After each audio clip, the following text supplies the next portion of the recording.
Comment ne pas être victime de l'espionnage, peut-être pas industriel, mais espionnage web, ou comment ne pas être victime de veille concurrentielle. Donc en gros, il s'agit simplement d'éviter qu'un concurrent ne fasse ce que je viens de vous conseiller de faire à vos concurrents. Donc voilà, bon, c'est un petit peu l'envers du décor.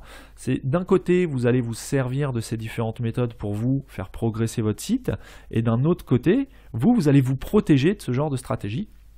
Pour faire ça, on va faire l'inverse, même s'il est difficile de tout bloquer, c'est-à-dire que par exemple quand je vous disais d'observer l'arborescence du site, de votre concurrent, le catalogue, les produits qu'il met à disposition, ça bien évidemment vous ne pouvez pas empêcher vos concurrents de le faire.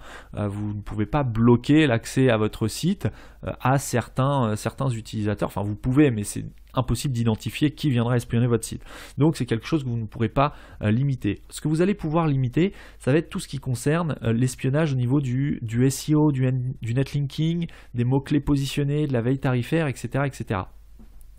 Alors pour ça, vous allez pouvoir la limiter, vous ne pourrez jamais empêcher un concurrent de faire un relevé de prix sur votre site, il le fera manuellement dans le pire des cas, mais vous allez pouvoir limiter et ne pas lui faciliter la tâche. Pour ça, il va falloir bloquer des bots. Alors, qu'est-ce qu'un bot? Un bot, c'est un robot qui va venir sur votre site, qui va analyser certaines choses en fonction de la fonction qui lui est confiée, enfin des objectifs qui lui sont confiés. Et donc, vous allez pouvoir, depuis le fichier notamment robotext de votre site, ou depuis votre serveur si vous êtes sur un serveur dédié, on va voir juste après comment faire, vous allez pouvoir bloquer l'accès à certains bots qui ont pour objectif de venir analyser votre netlinking, vos mots-clés, analyser vos prix, analyser vos campagnes marketing, analyser votre présence sur les réseaux sociaux. Bref, vous allez pouvoir bloquer tout ça, et ça c'est plutôt une bonne chose. Il faut savoir que c'est quelque chose qui n'est pas forcément fait par les e-commerçants, de bloquer un petit peu ces bots espions. À savoir que, attention, je suis pas en train de dire que ces bots sont mauvais pour votre site. Ces bots sont simplement des utilisateurs fictifs qui vont venir sur votre site et qui, dans le cas d'une veille tarifaire, vont relever toutes vos fiches produits avec tous les prix qui correspondent, tout simplement de façon automatique. Ça permet à l'utilisateur en face qui a mandaté le bot pour venir relever vos tarifs de gagner énormément de temps et surtout d'automatiser cette tâche. Donc vous, ce que vous allez faire en fait là, c'est l'empêcher d'automatiser cette tâche. Et il est fort possible que si vous avez un gros catalogue, ce concurrent abandonne la veille de votre site et s'attaque à un autre site concurrent, plutôt que de relever manuellement tous vos prix, vos liens qui sont vos backlinks, vos mots-clés sur lesquels vous êtes positionné, etc., etc. Donc, parmi les principaux bots à bloquer, donc encore une fois, je vous mettrai une liste des bots à bloquer sur marketing301.net/25. Parmi les bots les plus populaires, bien évidemment, il y a ceux qu'on a cités précédemment. Il y a le bot de Majestic SEO qui va venir régulièrement sur votre site et qui va analyser un petit peu tous les backlinks qui sont faits vers votre nom de domaine. Donc ça, si vous bloquez ça, ça va empêcher vos concurrents de voir un petit peu qui fait des liens vers vous.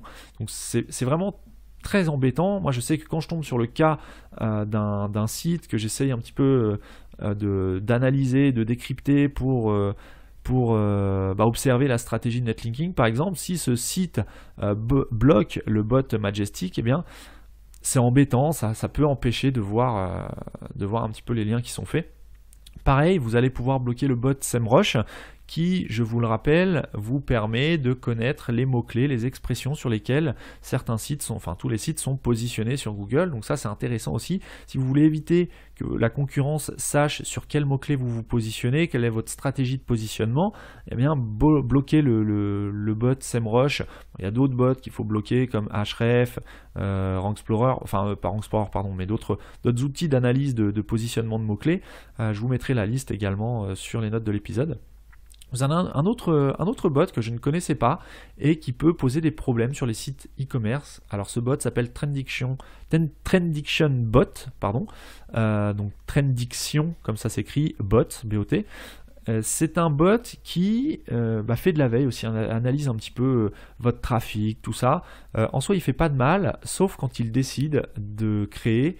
Ça arrive parfois dans le cas de bots qui bug un petit peu sur votre site. Ça va vous créer, en tout cas c'est arrivé sur le site d'un client, il s'est retrouvé avec des dizaines et des dizaines de paniers vides sur son site. Donc ça fausse d'une part ses statistiques au niveau back-office de son site, puisqu'il y a des paniers abandonnés par dizaines en quelques heures. Donc ça fausse totalement ses stats, mais en plus ça consomme de la bande passante, puisqu'il faut savoir qu'un bot, quand il analyse votre site, c'est un petit peu comme un utilisateur humain. Tant qu'il est sur votre site, il consomme de la bande passante, et si un bot est bloqué sur un tunnel de commande ou je ne sais quoi, il va créer des paniers, ça va saturer votre base de données. À terme, ça peut saturer la bande passante, bref, ça peut poser des problèmes. Donc d'où l'intérêt de bloquer certains bots, peut-être pas tous, mais voilà, le blocage de bots peut aussi vous permettre d'améliorer les performances de votre site indirectement. Alors petite blague à part, parenthèse, ne bloquez pas Googlebot, puisque si vous bloquez Googlebot, vous empêchez Google de venir analyser votre site. Et si vous empêchez Google de venir analyser votre site, Google ne vous positionnera pas. Je ferme la parenthèse, ça paraît évident, mais je préfère quand même le préciser.